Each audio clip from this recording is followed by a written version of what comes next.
السلام علیکم second year. آج بیٹا ہم اپنی نظم نمبر 2 بڑھے چلو شروع کرنے والے ہیں۔ ہمیشہ کی طرح نظم کے شاعر کا تعارف بھی ضروری ہے آپ کو سمجھانا، اسی لیے آپ کو ایک لیکچر میں شاعر کا تعارف سمجھاتا ہوں۔ ہماری جو نظم ہے وہ ہے بڑھے چلو، جس میں مسلمانوں کو، خاص طور پہ نوجوانوں کو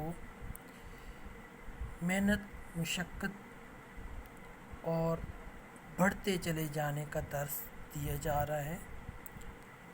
نظم شاعر اختر شیرانی کی لکھی ہوئی ہے، جو آپ کی ایک مجموعہ کلام صبح بہار سے لی گئی ہے۔ تو پہلے ہم شروع کرتے ہیں شاعر کا تعارف۔ تو بیٹا اختر شیرانی کی پیدائش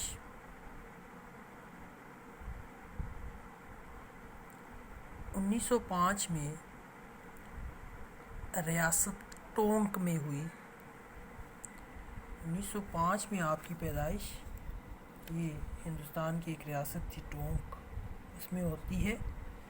آپ کا جو اصل نام تھا وہ محمد داؤد خان تھا اور تخلص آپ کا اختر تھا۔ آپ بیک وقت ایک شاعر بھی تھے اور ادبی رسائل سے تعلق بھی رکھتے تھے۔ آپ کے والد کا نام حافظ محمود شیرانی تھا، جو ایک مشہور عالم، محقق، ماہر تعلیم اور نقاد تھے۔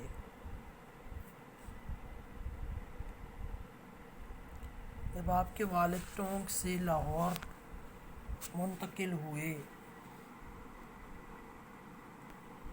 تو اختر شیرانی بھی ان کے ساتھ لاہور منتقل ہوئے اور لاہور سے آپ نے تعلیم حاصل کی۔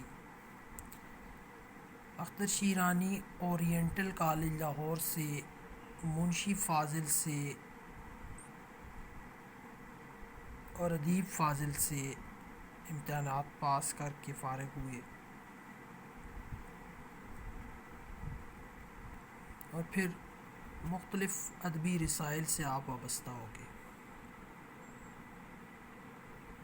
آپ نے کم عمری میں ہی شعر کہنے شروع کیے، چونکہ آپ کی طبیعت میں شوخی اور رنگینی پائی جاتی تھی،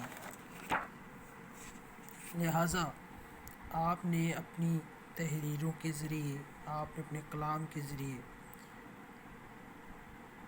مناظر قدرت کو بڑی خوبصورتی سے پیش کرنے کی کوشش کی۔ آپ اپنے دور کے ایک رومانی شاعر بھی تھے،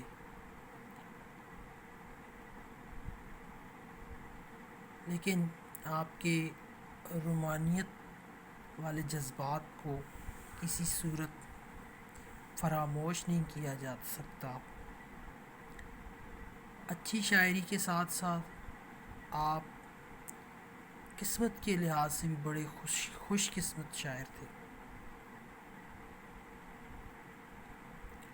اختر شیرانی نے کم لکھا مگر بہت زبردست لکھا۔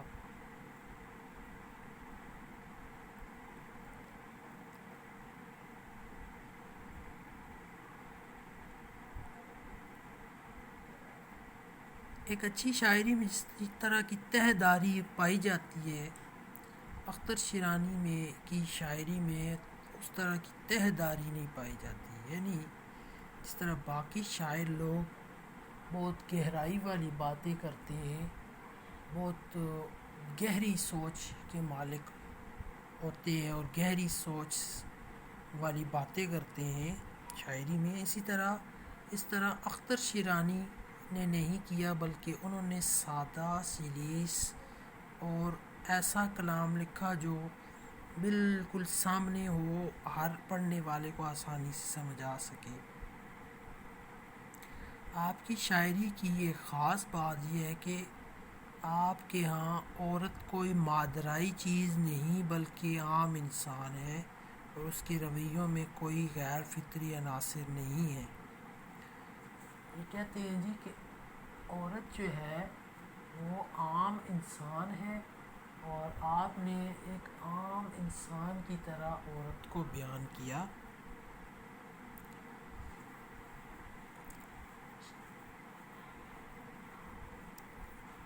اختر شیرانی کی یہ سوچ ہے کہ شاعری ایک ایسا جذبہ ہے کہ جو عاشقانہ تنہائیوں کی پیداوار ہے. اسی طرح اختر شیرانی ایک بہت مشہور فنکار بھی تھے. آپ نے اس دور کے جو رائج شدہ اسلوب بیان تھے ان سے گریز کرتے ہوئے ایت کے مختلف تجربے کیے، نئی نئی چیزیں آپ نے تخلیق کی اور اپنی شاعری میں بیان کرنے کی کوشش کی. اختر شیرانی کی وفات 1948 میں ہوئی اور آپ کی جو شاعری ہے وہ اس قدر خوبصورت اور دل فریب تھی کہ ہر پڑھنے والے کو متاثر کرتی تھی.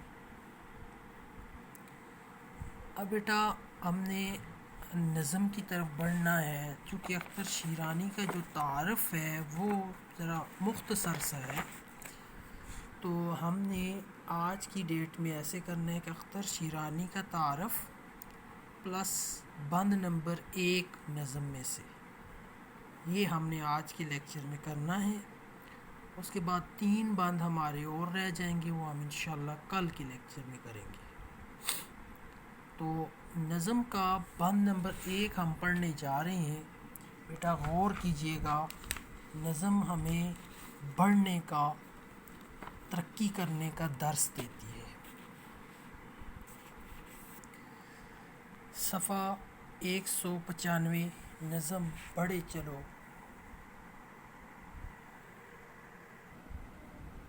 بیٹا صفحہ 195 نظم ہے ہماری اختر شیرانی کی لکھی ہوئی بڑھے چلو. اگر ہم اس نظم کی بناوٹ پہ غور کریں، اس کی شکل صورت پہ غور کریں، تو آپ کو ایک چیز نظر آئے گی کہ یہ نظم بند پر مشتمل ہے اور ہر بند میں 6 مصرے ہیں. لہذا جس نظم کے ہر بند میں 6 مصرے ہوں اس نظم کو مسدس کہا جاتا ہے. لہذا یہ نظم حیت کے اعتبار سے، بناوٹ کے اعتبار سے ہماری مسدس نظم ہے، کیونکہ اس کے ہر بند میں شاعر نے 6 مصرے بیان کیے ہیں. اب دیکھیں جی بند نمبر 1 کہتا ہے جی اختر شیرانی کہ رکو نہیں جو دشت و رے گزار آئیں سامنے. رکو نہیں جو دشت و رے گزار آئیں سامنے، بچو نہیں جو سیل و جوئے بار آئیں سامنے. ہٹو نہیں جو بحر و کوہسار آئیں سامنے. وہ راہ کتنی ہی کٹھن بڑھے چلو بڑھے چلو. دلاوران تیغ زن بڑھے چلو بڑھے چلو. بہادران صف شکن بڑھے چلو بڑھے چلو. اب معنی اپنے پاس نوٹ کیجیے گا بیٹا. دشت و رے گزار، صحرا یا ریگستان. سیل و جوئے بار، سیل کا مطلب ہوتا ہے سیلاب اور جوئے بار بڑی نہر. بحر و کوہسار سمندر اور پہاڑ. کٹھن مشکل.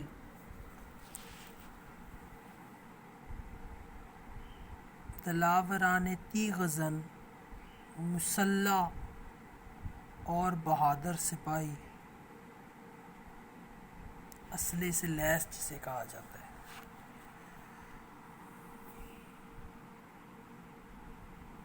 بہادران صف شکن، صفوں کو، لائنوں کو، کتاروں کو توڑنے والے.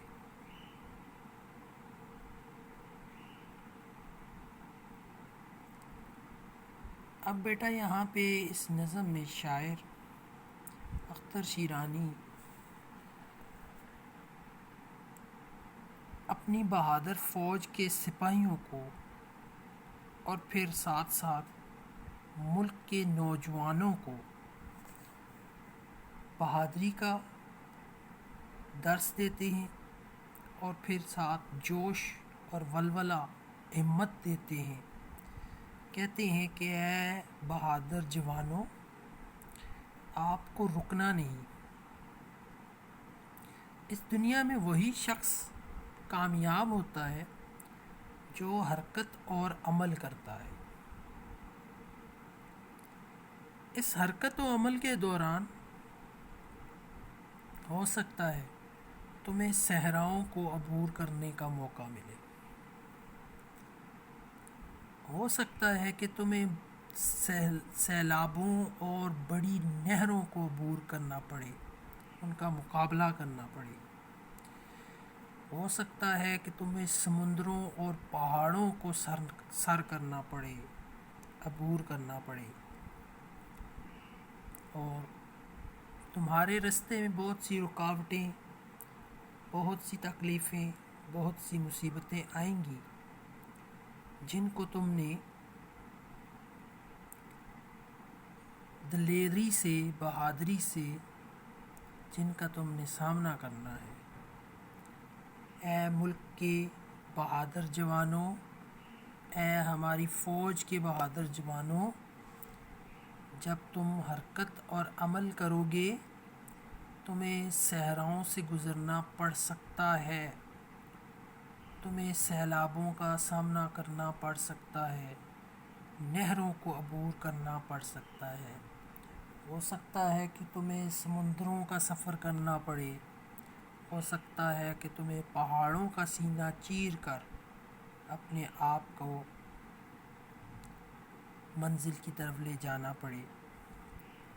یعنی شاعر کے مطابق منزل کی طرف بڑھتے ہوئے صحرا، ریگستان، سیلاب، نہریں، سمندر، پہاڑ، یہ ایک طرح کی مصیبتیں ہیں. اگر رستے میں دریا سے سمندر آ جائیں یا پہاڑ سینہ تان کر کھڑے ہو جائیں تو ان کا مقابلہ کر کے ہمیں آگے بڑھنا ہے. جتنے بڑے مسائل ہوں گے اتنے ہی تمہارے ارادے اور منصوبے بلند ہوں گے. شاعر کہتا ہے کہ اس ملک و قوم کی تعمیر و ترقی کے لیے جان بھی قربان کر دینا پڑے تو دریغ مت کرنا.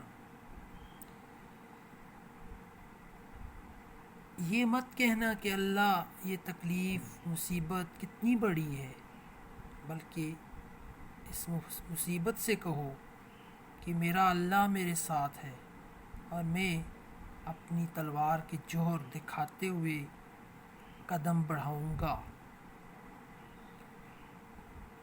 اگر آپ اسی طرح، شاعر کہتا ہے کہ اگر آپ اسی طرح منزل کی طرف بڑھتے رہے اور ثابت قدمی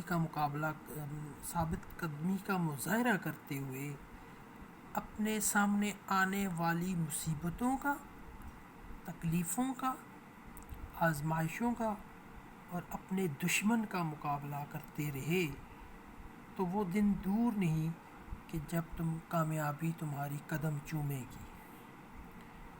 کیونکہ تمہارا ماضی، یہاں اب مسلمان کو بھی درس دیے جا رہے، کہتا ہے کہ اے میرے ملک کے بہادر مسلمانوں، اے میرے ملک کے بہادر سپوتوں، اگر تم اپنے ماضی پر توجہ دو، ماضی کو دیکھو، ماضی پہ غور و فکر کرو تو تمہارا ماضی اس بات کی گواہی دیتا ہے کہ تم نے اپنے دشمن کی صفوں کو چیرا. تمہارا ماضی اس بات کی گواہی دیتا ہے کہ تم اپنے دشمن کی طرف اسلحے سے لیس ہو کر بڑھے. تمہارا ماضی اس بات کی دلیل ہے کہ تم نے اپنے دشمن کو ناکوں چنے چبائے. لہٰذا اے میرے ملک کے مسلمان بہادروں، اپنے ماضی کو دیکھتے ہوئے اس احساس کے ساتھ آگے بڑھو کہ تمہارا مقصد بہت عظیم ہے، تم کبھی جھک نہیں سکتے، تم راستے کی مشکلات اور رکاوٹوں کا مقابلہ کرنا جانتے ہو، تمہارے حوصلے بلند ہیں اور تمہیں کوئی پست نہیں کر سکتا۔ یہ خیال، یہ تصور، یہ احساس لے کے آگے بڑھو اور اپنے دشمن کی صفوں کو چیرتے ہوئے کامیابیاں سمیٹتے چلے جاؤ۔ یہ ہے بیٹا ہمارا آج کا لیکچر، جس میں اختر شیرانی اور بند نمبر 1 یہ 2 چیزیں ہم نے کی ہیں۔ اختر شیرانی کا تعارف، خصوصیات کلام، اور بند نمبر 1۔ اگلے 3 بند ہم انشاءاللہ اگلے لیکچر میں کریں گے۔ اللہ حافظ، فی امان اللہ۔